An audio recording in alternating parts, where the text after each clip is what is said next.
أسماء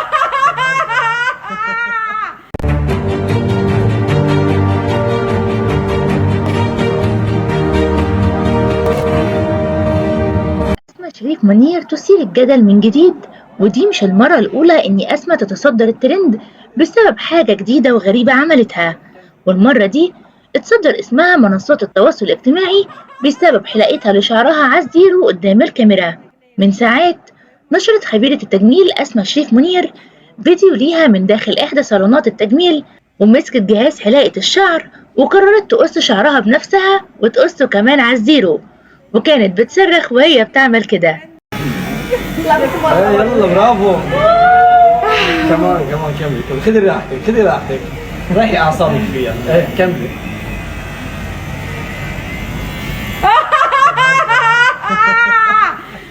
لا ده جنان، انا يغمى عليا. كل ما تشيلي كل ما ترتاحي نفسيا والله. برافو حلو شيل. يا نهار اسود الجنان ده.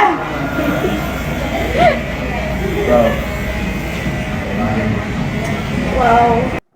وهنا كان أول رد فعل ليها بعد ما قصته إنها خلاص بقت حرة، وإيه يعني لما قصه؟ تعالوا نشوف ردها مع بعض. قرار مش سهل خالص يعني،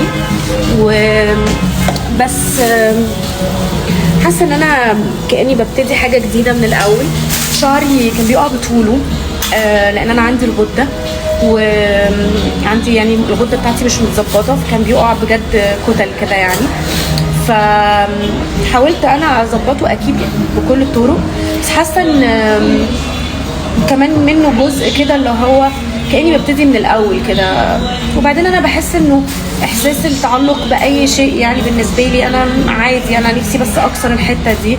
الشعر هيطول مفيش حاجة يعني أخد بالي منه، هيطول. أنا ماي كازن قبل كده عملتها وشعرها طول وكان صحي أكتر وأحسن بكتير. فأنا شعري نفسه كان محروق يعني. فحاسة إنه قرار يعني كبير بس freeing.